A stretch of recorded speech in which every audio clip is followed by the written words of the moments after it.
Gloria a Dios, Dios lo bendiga, mis queridos hermanos y amigos, en este maravilloso y precioso día. Vamos al libro de Daniel. Daniel 6:24 dice la palabra del Señor. Lee de esta manera en el nombre del Padre, del Hijo y del precioso Espíritu Santo. Dice: y dio orden el rey y fueron traídos aquellos hombres que habían acusado a Daniel y fueron echados en el foso de los leones, ellos, sus hijos y sus mujeres. Y aún no habían llegado al fondo del foso cuando los leones se apoderaron de ellos y quebraron todos sus huesos. Padre amado, gracias en este día por tu amor, por tu misericordia y tu verdad.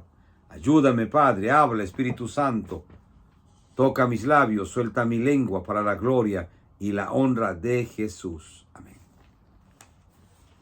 Pusimos como título: Dios se encarga de tus enemigos. Estamos viendo aquí que el Señor está usando al rey para que traigan a todos los enemigos de Daniel, que lo llevaron y lo metieron en el foso de los leones. Mire, toda la venganza que tenían con Daniel, aquellos hombres, lo metieron al foso de los leones. Y dice que el rey mandó a llamar a todos los acusadores de Daniel,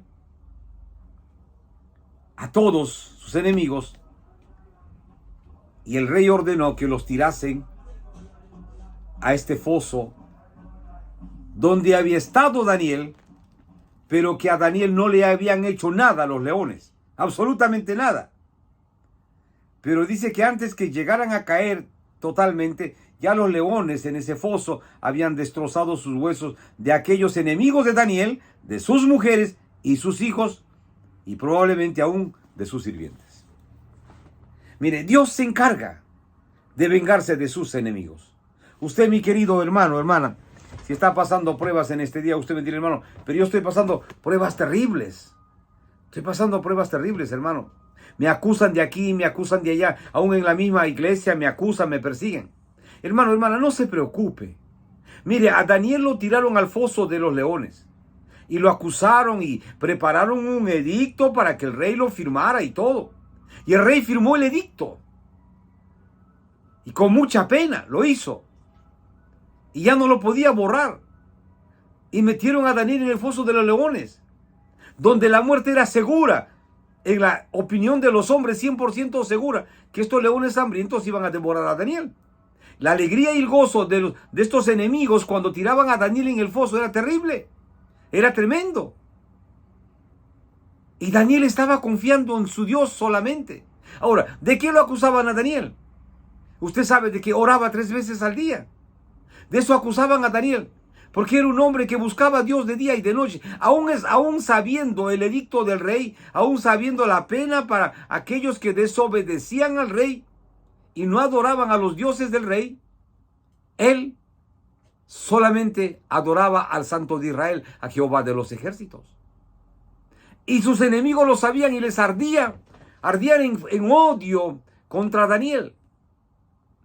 Porque Daniel dice que 3 veces al día oraba y clamaba a Dios. Y Daniel era amigo del rey. Pero después que el rey firmó el edicto, el rey no lo podía salvar. Sus enemigos celebraron la muerte de Daniel, pero no sucedió así. El rey fue y vio que Daniel estaba vivo. Daniel salió y el rey dijo: mándenme a llamar a todos aquellos que acusaron a Daniel, a todos los enemigos de Daniel, tráigamelo a ellos, sus mujeres, sus hijos, y para adentro, lonche de los leones.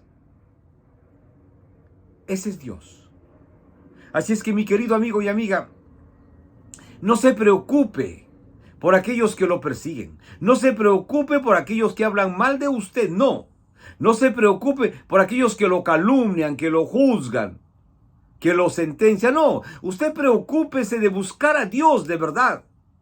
No se preocupe por aquellos que le hacen daño, le roban, mienten, engañan. Hermano, la palabra de Dios dice: mía es la venganza, yo pagaré, dice el Señor. Eso dice la palabra de Dios. Y aquí vemos claramente que el rey mandó a llamar a los enemigos de Daniel y todos fueron despedazados por los leones. Dios usó a este rey para que se vengaran de sus enemigos, de los enemigos de Daniel. Daniel no lo pidió.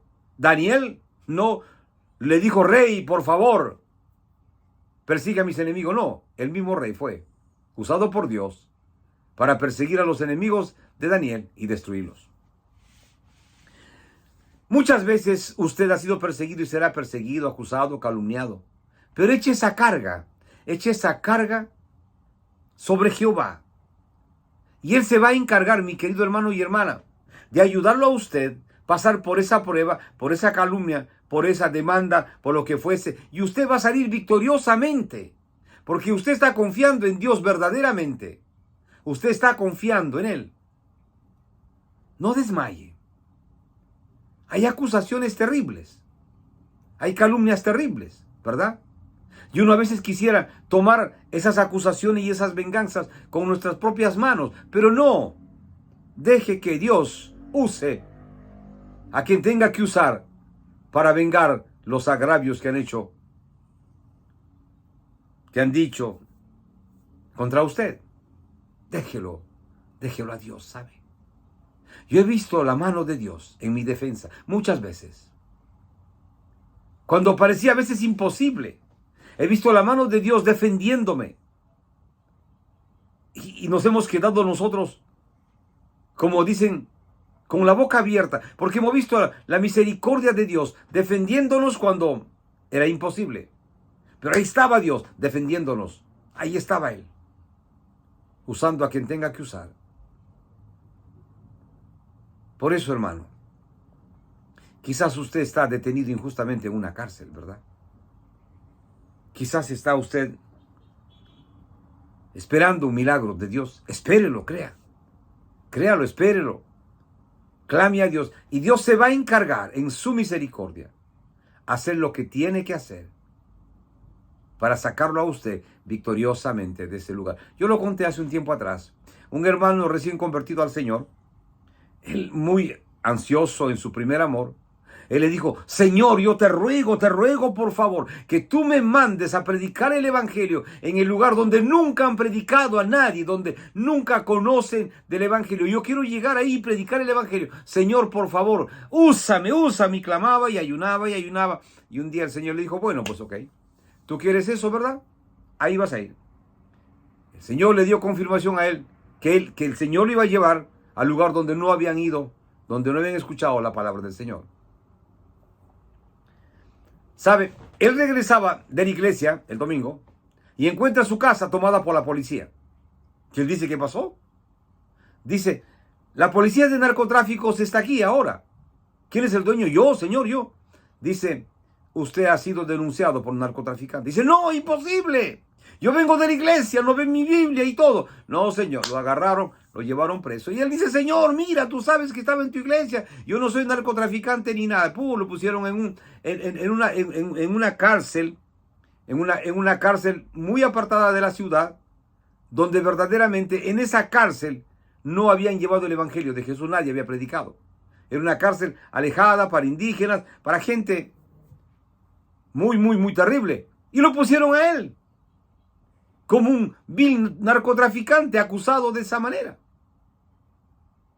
Y él de pronto se ve ahí en medio de esa gente. Y él comienza a llorar y llorar. Y dice, pero Señor, ¿por qué? ¿Por qué tú me has traído aquí si yo no soy ni narcotraficante ni nada? Es una calumnia. Y lloraba. Y el Señor le dice, pero hijo, tú no me dijiste que te trajese, te llevase a un lugar donde no han escuchado el evangelio. Le dice, aquí no han escuchado el evangelio. Ponte a predicar pues ahora. Y el hermano entendió. Y se puso a predicar uno por uno. Y dice, no sé si fueron 3 meses o 6 meses que él estaba ahí preso. Uno por uno a predicar el evangelio. Les predicó a todos.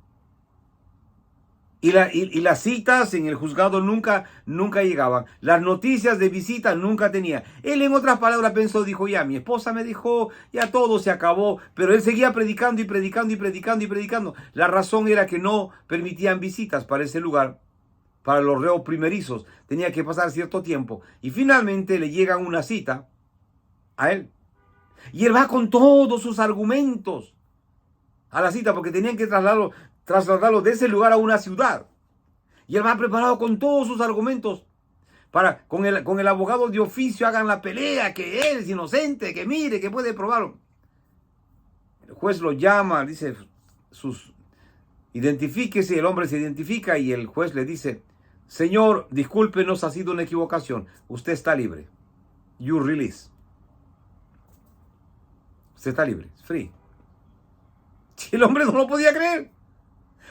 Y el Señor le dijo, pero tú me dijiste que yo te lleve a un lugar donde no habían escuchado el Evangelio. Ahora escucharon el Evangelio ya. Mis hermanos, a veces uno tiene que saber pedir. Y no pedir, por emoción. Él pedía y pedía y pedía. Y el Señor le contestó y lo llevó a ese lugar. Él cuenta su testimonio. Dice que para él fue terrible, terrible, confuso, lleno de terror y miedo, soñando con cadenas terriblemente largas en la cárcel por narcotráfico. Finalmente, la justicia se disculpó con él y todo le devolvieron, nada, con nada se quedó la justicia y él fue libre.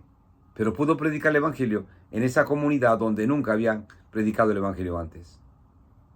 Tiene usted que saber pedir, mi hermano. Tiene usted que saber pedir, hermana querida. Muchos testimonios similares a eso hay. De muchos misioneros que pidieron que Dios los llevara a lugares donde nunca había llegado el Evangelio. Y algunos nunca volvieron.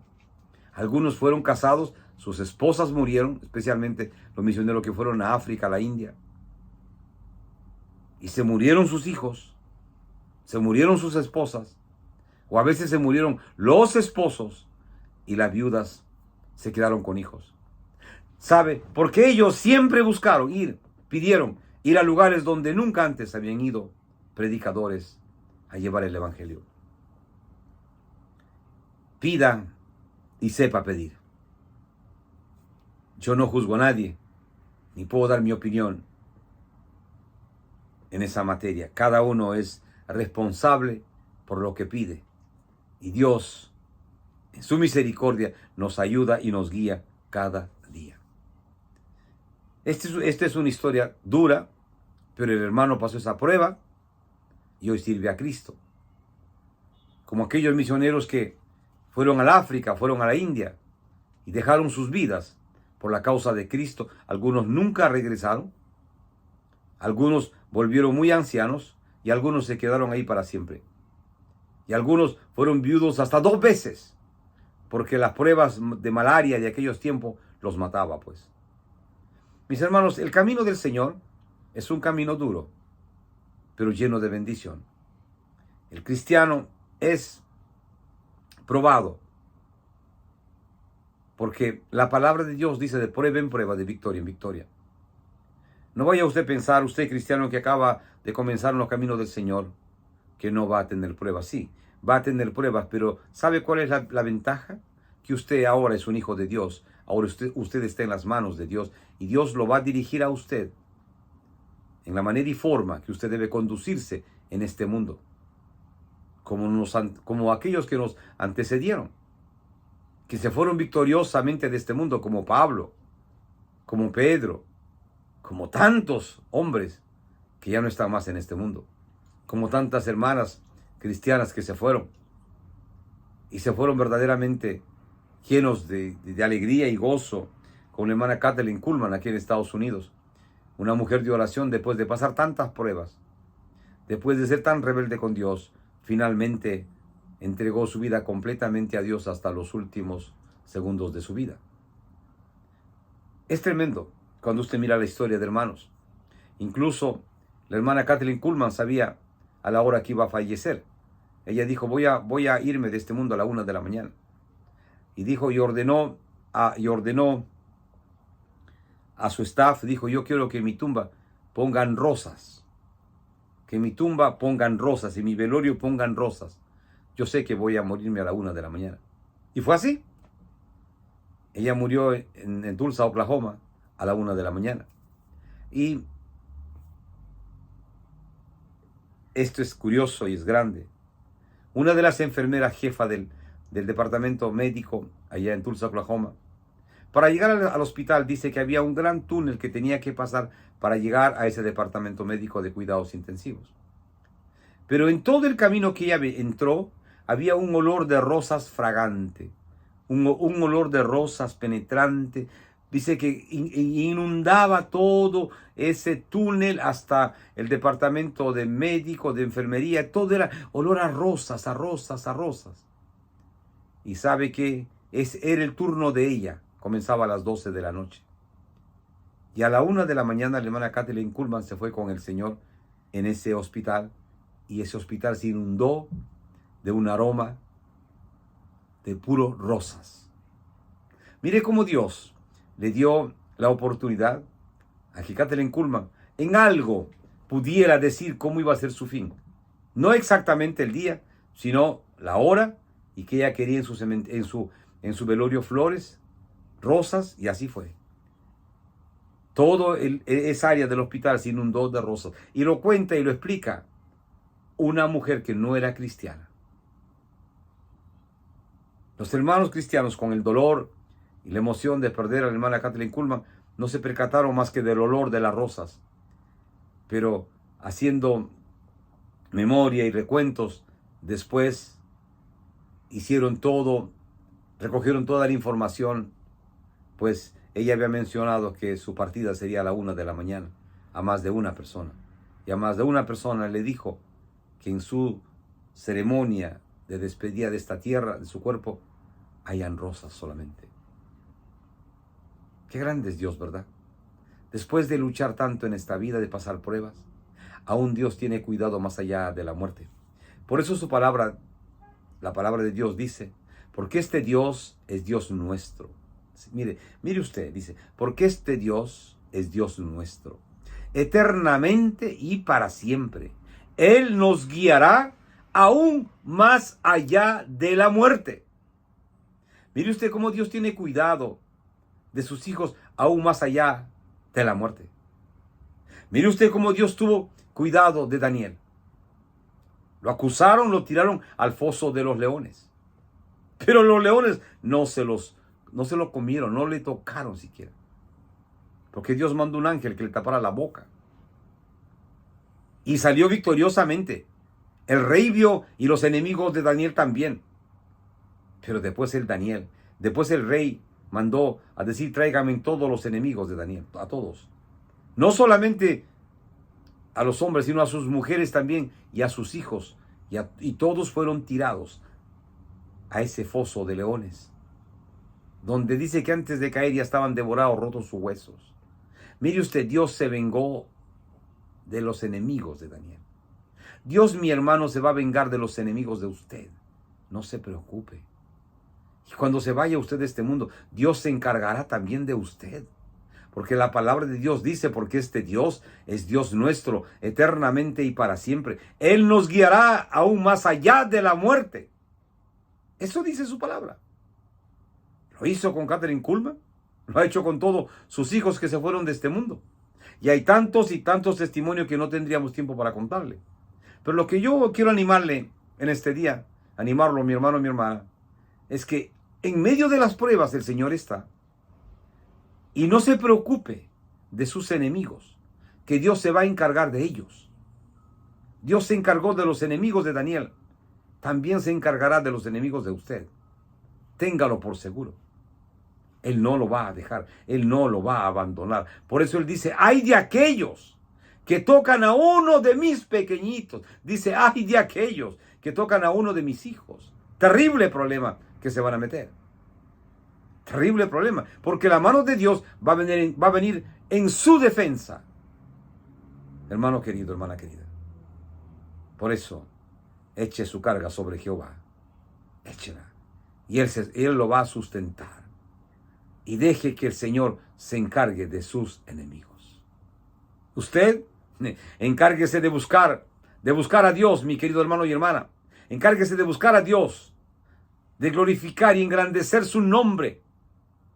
Orando, ayunando, leyendo la Biblia, predicando el Evangelio de Jesucristo. Dios le va a dar la victoria. mi hermano querido, que hay pruebas, sí, Jesús lo dijo, pero dijo, confiar, yo he vencido al mundo. Así es que, hermano, si usted confía también en Jesús, usted vencerá al mundo, vencerá las pruebas, vencerá cualquier circunstancia, y de sus enemigos Jesús se va a encargar, mi querido hermano y hermana. No se desespere. Sí, que si tiene que llorar, llore, sé que será lágrima, pero avance, hermano, hermana, avance. Porque el Dios nuestro es un Dios grande y poderoso, es el Santo de Israel. Él no lo va a abandonar a usted, mi querido hermano y hermana. Yo lo animo en este día. Nuestro Dios es un Dios de verdad. Defendió a Daniel. Dios se vengó de todos los enemigos de Daniel. Mire usted, lo hizo con él. ¿Cuántas veces lo habrá hecho con usted? Y lo seguirá haciendo hasta el día que usted se vaya a la presencia del Señor, mi querido hermano y hermana. Que Dios los bendiga. Pero no podemos irnos, mi querido amigo y amiga, si no invitamos a aquellos amigos y amigas que no conocen de Jesús. La palabra de Dios dice claramente, porque de tal manera amó Dios al mundo, que dio a su unigénito Hijo, para que todo aquel que en él cree no se pierda, mas tenga vida eterna. Así dice la palabra. Porque de tal manera amó Dios al mundo, que dio a su unigénito Hijo, para que todo aquel que en él cree no se pierda, mas tenga vida eterna. Amigo, Jesús te está ofreciendo salvación y vida eterna. Todo lo que tienes que venir es aceptar a Jesús, recibir a Jesús como tu Señor y Salvador personal de tu vida. Venir a Él, entregarte, aceptarlo, hacer de Jesús tu Dios, tu Padre, tu amigo, tu dueño y tu todo. Porque estás viviendo en una condición de pecado, eres un pecador, eres una pecadora, mi querido amigo y amiga. Porque el hombre sin Cristo es pecador, porque el pecado entró en la vida de los hombres y mujeres a través de Adán y Eva, y todo hombre y mujer nace en pecado. Y de la única manera que ese hombre, esa mujer es libre de todo pecado y toda maldad, es cuando acepta a Jesús como su Señor y Salvador personal de su vida. No hay otra forma. La Biblia lo dice, todos pecaron y están destituidos de la gracia de Dios. Pero la palabra de Dios dice que si tú vienes a Él, mira, que si tú vienes a Él y te arrepientes, dice, si confesamos nuestros pecados, Él es fiel y justo para perdonar nuestros pecados y limpiarnos de toda maldad. Eso dice su palabra. Pero si decimos que no tenemos pecado, nos engañamos a nosotros mismos y la verdad no está en nosotros. Si decimos que no hemos pecado, le hacemos a Él mentiroso y su palabra no está en nosotros. Usted sabe que es un mentiroso, una mentirosa, porque no tiene a Cristo, no ha aceptado a Jesús. Ese velo que cubre tus ojos no ha caído. Pero cuando eso caiga podrás ver la verdad. Por eso la palabra de Dios dice, y conoceréis la verdad, y la verdad os hará libres. Y si el Hijo os libertare, seréis verdaderamente libres. Y dice su palabra, pero si andamos en luz, como Él está en luz, tenemos comunión unos con otros. Y la sangre de Jesucristo, su Hijo, nos limpia de todo pecado. La sangre de Jesucristo te va a limpiar de todos tus pecados, de toda tu maldad, de toda tu miseria, de todas tus frustraciones cuando tú vienes a Jesús. Amigo, hay esperanza para ti. Amiga, hay esperanza para ti. Quien quiera que tú seas. Pecador perdido sin esperanza, Cristo te ama. Pero no trates de huir y desaparecer y decir que no te interesa Jesús. Jesucristo te ama. Y sin Jesucristo tú no puedes tener salvación. Sin Jesucristo, mi querido amigo y amiga, tu destino es el infierno. Ven a Jesús. Así en tu condición que estás, acéptalo, recíbelo a Jesús como tu Señor y Salvador personal de tu vida. Vamos a hacer una oración. Por favor, repite esta oración. Amén. Dile, Jesús, perdóname. Perdóname, Jesús, de todos mis pecados. Yo me arrepiento, Jesús, de todos mis pecados. Jesús, perdóname. Ven, entra a mi vida. Yo te invito, Jesús, que vengas, entres a mi corazón. Yo te acepto en este día. Te recibo como mi Señor y Salvador personal de mi vida. Jesús, te hago mi Dios, mi Padre, mi amigo, mi dueño, mi todo. Jesús, por favor, escribe mi nombre en el libro de la vida en el cielo. Amén y amén. Mis queridos amigos, ustedes que valientemente han venido a los pies de Jesús en este día, los felicito. Por favor, busque una Biblia. Comience a leer los evangelios, Mateo, Marcos, Lucas o Juan. Hágalo todos los días. Y sus oraciones al final, en el nombre de Jesús. El Señor los va a guiar a ustedes a encontrar una iglesia de sana doctrina en el país, en el lugar donde ustedes viven ahora mismo. Mis amigos, que Dios los bendiga grande, rica y poderosamente.